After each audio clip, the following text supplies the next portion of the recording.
Lucius and his warband had boarded Fabius Bile's ship to meet with the apothecary, and what they saw disgusted even them. A scene of unadulterated horror greeted them. The walls were coated in semi-organic machines, the bare metal scarcely visible beneath the translucent skins of the bizarre insectile things. Gunships, shuttlecraft, and other vehicles were tended to by vat-grown abominations, amorphous creatures that rolled and lumbered and squawked. The deck itself was no longer metal, but rather a flexible chitinous material, like fingernail. In spite of it all, the overwhelming scent of the chamber was the acrid stench of counterseptic. Amidst the stomach-turning display, Lucius could see nothing he would ever identify as human, let alone any of the legions. "Be on your guard," he hissed over the vox. A squealing wretch stumbled past the swordsman's boot. He gathered the creature up by the scruff of its neck, raising it to his eyes. The miserable thing flailed and cried, thrashing with useless limbs that left a briny, translucent slime on Lucius's warplate. The Eternal sneered with disgust, flinging the beast away. It crashed into a stack of cargo containers, its bones snapping as it writhed for a few seconds before voiding itself and growing still.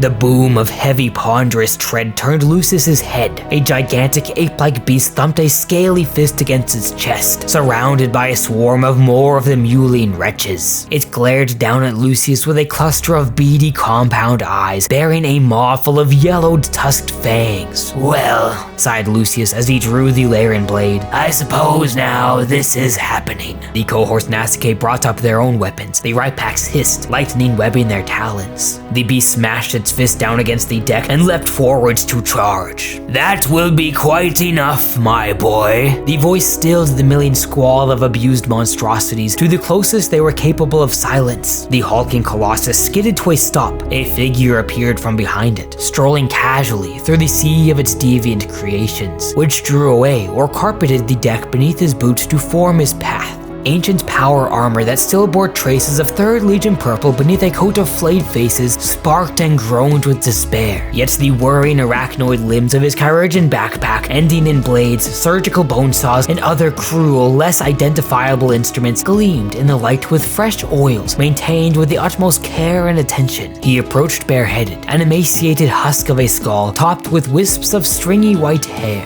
The figure patted the head of his monster with a paternal tenderness, completely at odds with the lunatic's haven he had built for himself, and looked at Lucius with eyes the Eternal knew all too well. "Well met, Lucius," said Fabius Bile. He favored Lucius with one of the rarest gifts he had the power to give in the entire galaxy, a smile. "I have been expecting you."